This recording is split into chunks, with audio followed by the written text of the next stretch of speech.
안녕하세요. 인코랩입니다. 저스트 쇼핑몰 푸터 영역 코딩을 하겠습니다. 이번 시간에는 6번째 푸터 영역입니다. D 영역이고요.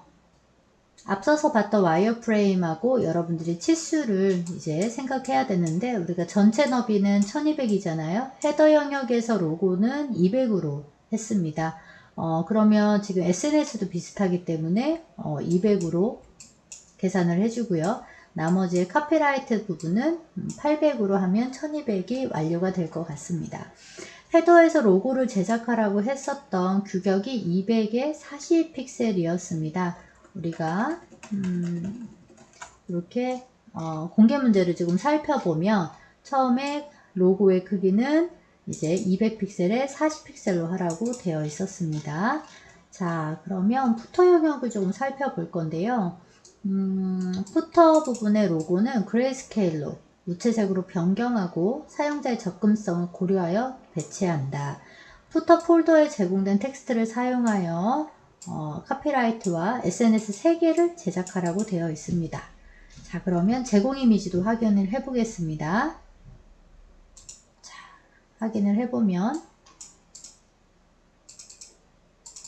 푸터 영역에 지금 메모장에 내용이 있고요. 그래서 카피라이트가 있네요. 그리고 지금 SNS 이렇게 3개 이미지가 있는 걸 확인을 했습니다.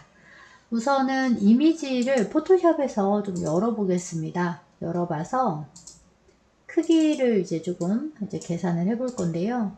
크기가 지금 다 동일할 수도 있고 그렇지 않을 수도 있습니다. 여러분들 하나의 이미지로 주고 이미지를 여러분들이 잘라서 써야 되는 경우도 있습니다.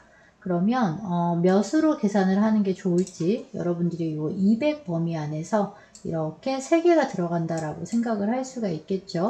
그러면 70은 안 되고 60은 60이면 60 곱하기 60이면 180이네요. 사이사이 여백 줄 수 있겠네요. 그럼 60에 60으로 조정을 하는 게 좋겠습니다. 그럼 로고도 그레이스케일로 변경을 해서 저장을 해줘야 될 것 같습니다. 포토샵에서 이미지 먼저 정리하고 코드 작성을 하겠습니다. 자, 이미지 띄워놨고요. 그리고 우리가 작업하고 있는 폴더에 가서 이미지를 찾아줍니다. 그러면 이것을 그레이스케일로 바꾸려면 이미지에서 여러분들 어저스트먼트에 가면은 거기에서 디세츄레이트라고 있습니다. 그럼 바로 흑백으로 이렇게 전개가 됩니다. 그래서 그레이스케일로 가야 되니까요. 그래서 Save for Web로 저장을 할 겁니다. 저장을 하는데 지금 푸터이기 때문에 저는 밑에 F를 붙일 겁니다. 그래서 F 로고라고 하겠습니다. 풀네임 쓰지 않을 거고요. 자, 그리고 우리가 아이콘을 60에 60으로 하기로 했잖아요. 그래서 60 곱하기 60 만들어 줄 거고 이미지를 하나씩 가지고 와 보겠습니다. 사이즈가 조금 작네요. 이렇게 키워 보겠습니다. 두 번째도 가지고 올 거고요. 이렇게 키워줄 거고 이미지의 상태가 어떤지 모릅니다. 그렇기 때문에 여러분들이 계산을 해서 가장 근사치의 이미지로 만들어서 사용하는 게 가장 해상도가 깨지지 않게 쓸 수가 있습니다. 그래서 편집이 혹시 필요하다면 살짝의 편집도 해주는 것도 좋습니다. 그래서 Save for Web로 레이어 선택해주고요. 그래서 얘는 익스포트의 Save for Web이죠. 그래서 F SNS 1이라고 하겠습니다. 소팅을 F로 하려고 합니다. 그래서 또다시 단축키 이제 이용하면 좋겠죠. 그래서 여기에다가 2라고 입력해 주고요. 단축키를 쓰면 너무나 빠르게 여러분들이 쉽게 할 수 있으니까 손가락을 잘 모아서 하시기 바랍니다. 그래서 3번까지 저장을 했습니다. 60에 60으로 하기로 했습니다. 그럼 이제 체크해야 될 부분은 F 로고 들어왔고 1, 2, 3번 사이즈 체크하면 됩니다. 자, 우선은 이제 우리가 여기 3단으로 나뉘어 놨었어요. 이게 그 컨텐츠를 할 때처럼 여백을 저는 조금 정리를 해주고 가려고 합니다. 그래서 우선 상단에 여백, 그리고 전체 여백을 조금 주는 게 좋을 것 같습니다. 그래서 푸터에 패딩을 탑을 20픽셀을 주려고 합니다. 그럼 여기 하이트 값이 조금씩 줄겠죠? 그래서 80으로 줄 거예요. 그래서 80으로 줄어줬고요.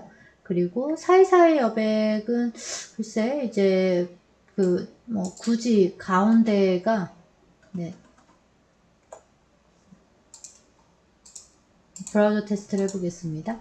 네, 여기 이렇게 너무 탁 달라붙어 있으면 보기 안 좋기 때문에 네, 여기 상단의 여백을 푸터에서 줬습니다.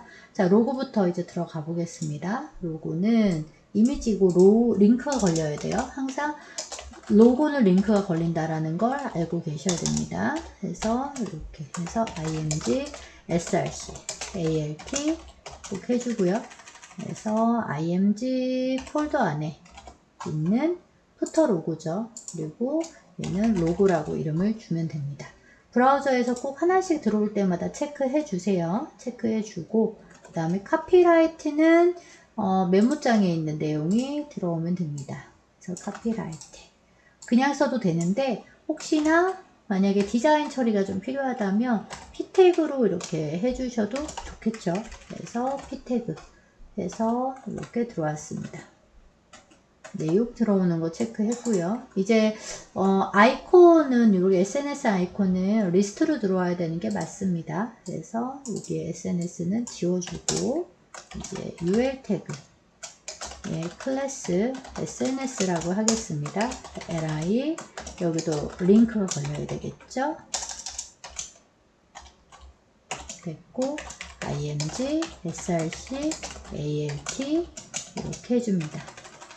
그러면 첫 번째는 img에 SNS 1번이었고 1번이라고 alt를 주겠습니다. 그러면 이렇게 라인 카피를 해주고요. 2번, 3번, 2번, 3번 하겠습니다.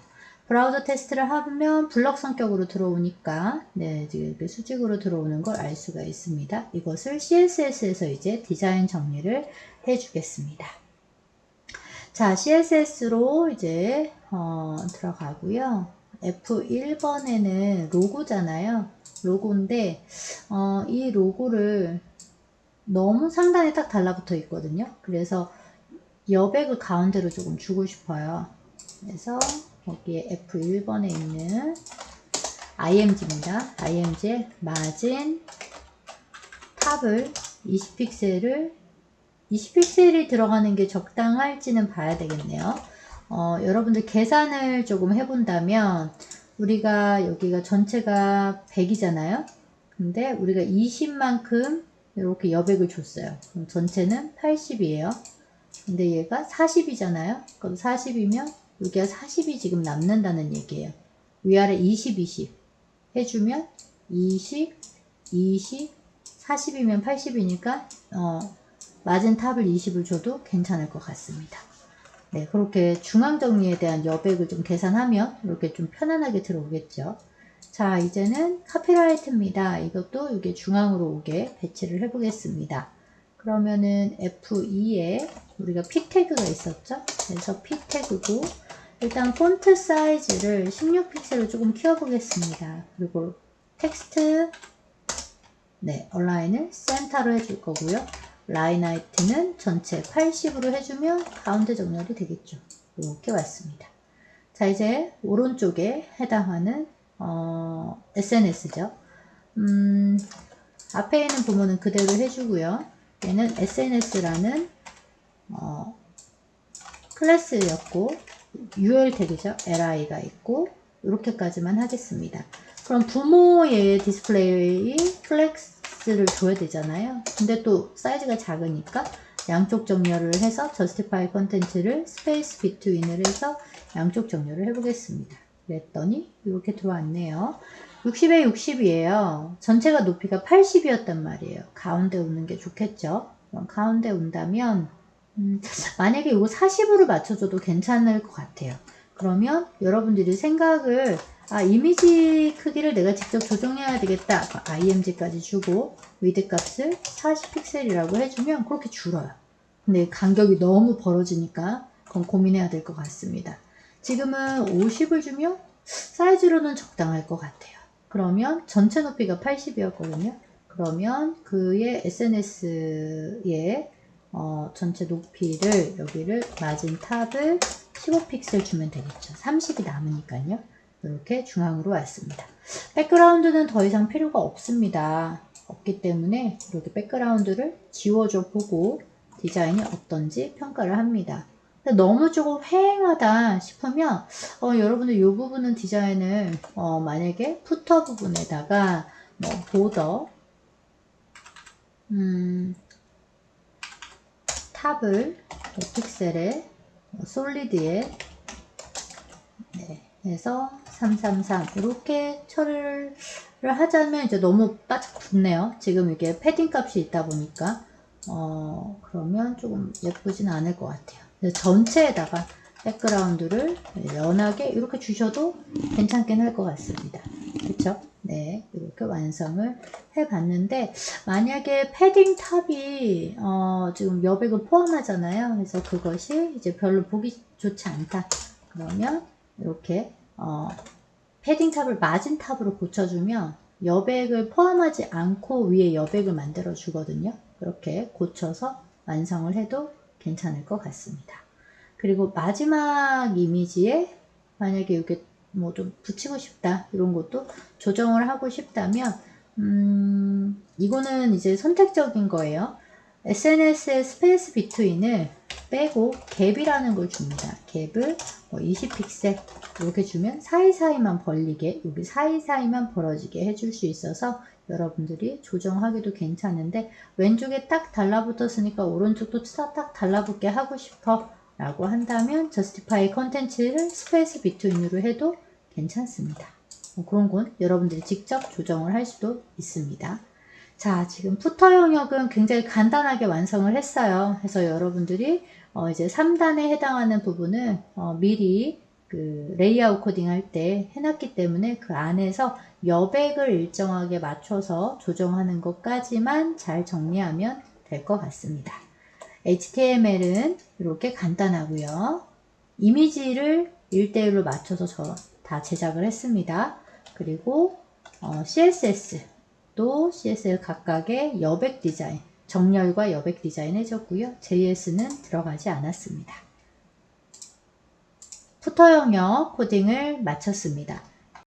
다음 영상은 팝업 창 영상입니다. 팝업 창까지 하면 모든 코딩은 완료가 됩니다. 여러분들 팝업 창까지 힘내길 바랍니다. 수고 많았습니다.